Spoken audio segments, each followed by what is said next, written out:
আসসালামু আলাইকুম। আজকের বাংলা নিউজে সবাইকে জানাচ্ছি স্বাগতম। শুরুতে জানাচ্ছি বিশ্বের আলোচিত খবরের শিরোনাম। আগামী সপ্তাহে গাজায় যুদ্ধবিরতি চুক্তি হতে পারে ট্রাম্প। ইসরায়েলকে চরম শিক্ষা দিয়েছে ইরানের সশস্ত্র বাহিনী পেজেশকিয়ান। গাজায় ইসরায়েলি হামলায় একদিনে নিহত 138, মোট প্রাণহানি ছাড়ালো 57,000। ছদ্মবেশ ধারণ করেও বাঁচতে পারেননি ইরানি জেনারেল। গাজায় স্থায়ী যুদ্ধবিরতি সৌদি আরবের প্রধান অগ্রাধিকার, পররাষ্ট্রমন্ত্রী প্রিন্স ফয়সাল। অপারেশন সিঁদুরে 3 প্রতিপক্ষের মুখোমুখি হয়েছিল ভারতীয় সেনাবাহিনীর উপপ্রধানের দাবি। ইহুদি খলনায়ক শাইলক মন্তব্যে বিতর্কে ট্রাম্প, কিন্তু কেন? এতক্ষণ শুনছিলেন বিশ্ব আলোচিত খবরের সংবাদ শিরোনাম। এবার বিস্তারিত। আমাদের খবরটি যদি ভালো লেগে থাকে অবশ্যই লাইক, কমেন্ট, শেয়ার করতে ভুলবেন না। আগামী সপ্তাহে গাজায় যুদ্ধবিরতি চুক্তি হতে পারে ট্রাম্প। হামাস গাজায় যুক্তরাষ্ট্র সমর্থিত একটি যুদ্ধবিরতি প্রস্তাবের ইতিবাচক সাড়া দেওয়ার কথা জানানোর পর গতকাল শুক্রবার যুক্তরাষ্ট্রের প্রেসিডেন্ট ডোনাল্ড ট্রাম্প বলেছেন, এটা বেশ ভালো। এয়ারফোর্স ওয়ানে বসে সাংবাদিকদের ট্রাম্প বলেন, আগামী সপ্তাহে গাজায় একটি যুদ্ধবিরতি চুক্তি হতে পারে, তবে বর্তমান আলোচনার কতটুকু অগ্রগতি হয়েছে সে বিষয়ে এখনো তাকে কিছু জানানো হয়নি বলে জানিয়েছে তিনি। গাজায় নতুন একটি যুদ্ধবিরতি কার্যকর করার আলোচনায় সমর্থন দিয়েছে যুক্তরাষ্ট্র।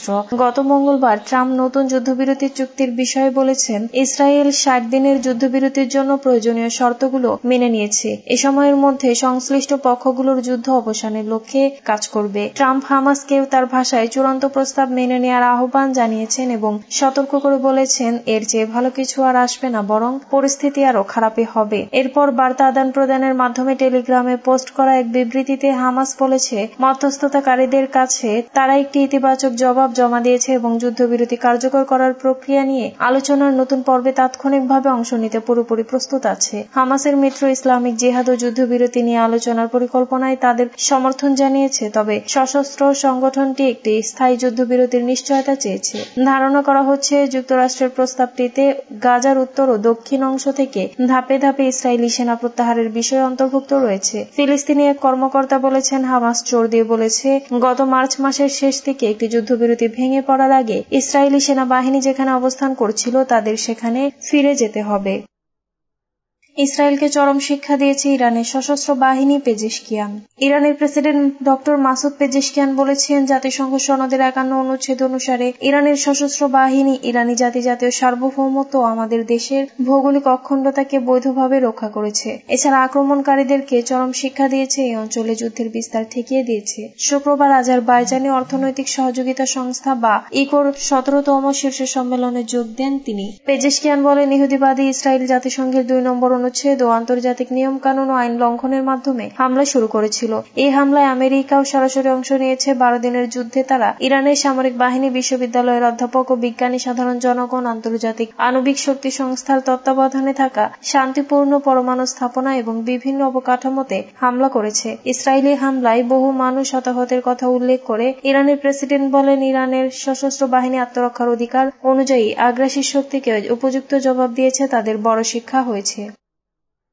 গাজায় ইসরায়েলি হামলায় একদিনে নিহত 138, মোট প্রাণহানি ছাড়ালো 57,000। গাজা উপত্যকায় ইসরায়েলি বাহিনীর টানা হামলায় বৃহস্পতিবার থেকে শুক্রবার পর্যন্ত 24 ঘণ্টায় প্রাণ হারিয়েছেন অন্তত 138 জন ফিলিস্তিনি। আহত হয়েছেন আরও 625 জন। শুক্রবার সন্ধ্যায় গাজার স্বাস্থ্য মন্ত্রণালয় এক বিবৃতিতে এ তথ্য জানায়। বিবৃতিতে বলা হয়, টানা 21 মাস ধরে চলা ইসরায়েলি আগ্রাসনে এই পর্যন্ত গাজায় মোট 57,268 জন নিহত হয়েছেন। আহতের সংখ্যা পৌঁছেছে 1,35,173 জনে। তবে হতাহতের প্রকৃত সংখ্যা আরো বেশি হতে পারে বলে আশঙ্কা করছে মন্ত্রণালয়। তারা জানায়, বহু মানুষ এখনো ধ্বংসস্তূপের নিচে চাপা পড়ে আছেন, যাদের উদ্ধার করা সম্ভব হয়নি। 2023 সালের অক্টোবর থেকে গাজায় অভিযান শুরু করে আইডিএফ। মন্ত্রণালয়ের তথ্য অনুযায়ী সোমবার পর ইসরায়েলি বাহিনীর অভিযানে গাজায় মোট নিহতের সংখ্যা পৌঁছেছে 54,927 জনে। এদের পাশাপাশি আহত হয়েছেন আরো 1,62,227 জন ফিলিস্তিনি। 23 সালের 7 অক্টোবর ইসরায়েলের ভূখণ্ডে ঢুকে অতর্কিত হামলা চালায়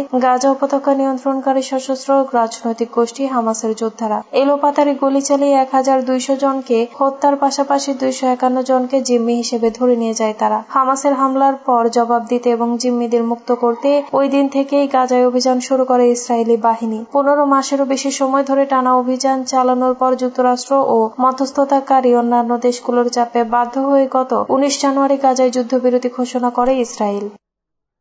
ছদ্মবেশ ধারণ করেও বাঁচতে পারেননি ইরানি যে জেনারেল।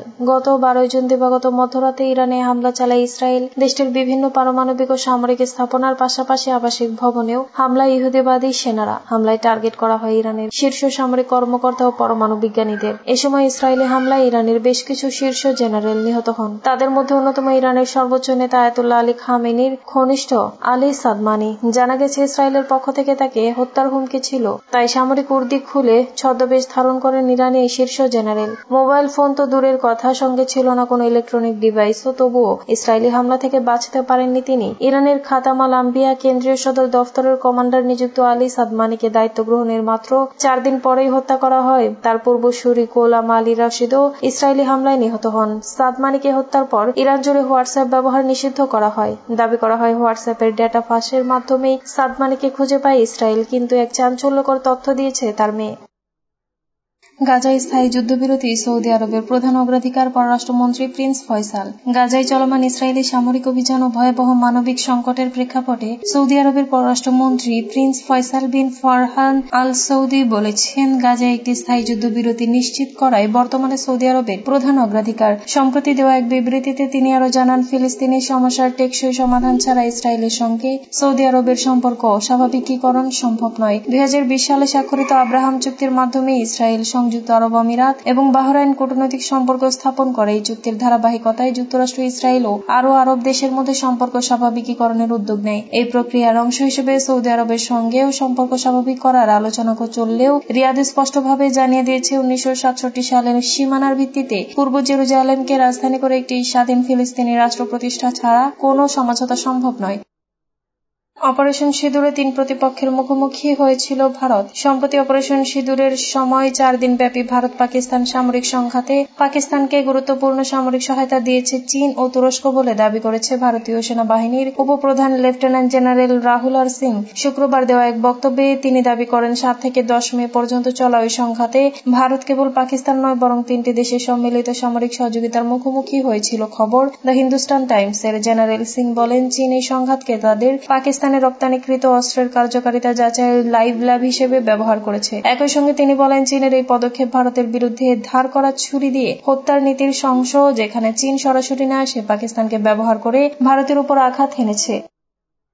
ইহুদি খলনায়ক শাইলক মন্তব্যে বিতর্কে ট্রাম্প, কিন্তু কেন? মার্কিন প্রেসিডেন্ট ডোনাল্ড ট্রাম্প আবারও বিতর্কের মুখে। স্থানীয় সময় শুক্রবার 4 জুলাই সাংবাদিকদের তিনি বলেন, আমি জানতাম না যে শাইলক শব্দটি কেউ কেউ ইহুদি বিদেশী হিসেবে দেখে। এর আগের দিন বৃহস্পতিবার আইওয়া অঙ্গরাজ্যের ডেসময়নেসে একটি নির্বাচনী সমাবেশে উচ্চ সুদের ঋণদাতাদের নিন্দা জানাতে গিয়ে তিনি শাইলক শব্দটি ব্যবহার করেন। তার এই মন্তব্যে যুক্তরাষ্ট্রের বসবাসরত বহু ইহুদি নাগরিক ও সংগঠনের মধ্যে তীব্র প্রতিক্রিয়ার জন্ম দেয়। ট্রাম্পের এই বক্তব্যকে অত্যন্ত আপত্তিকর ও বিপজ্জনক আখ্যা দিয়েছে ইহুদি সংগঠন অ্যান্টি ডিফেমেশন লীগ।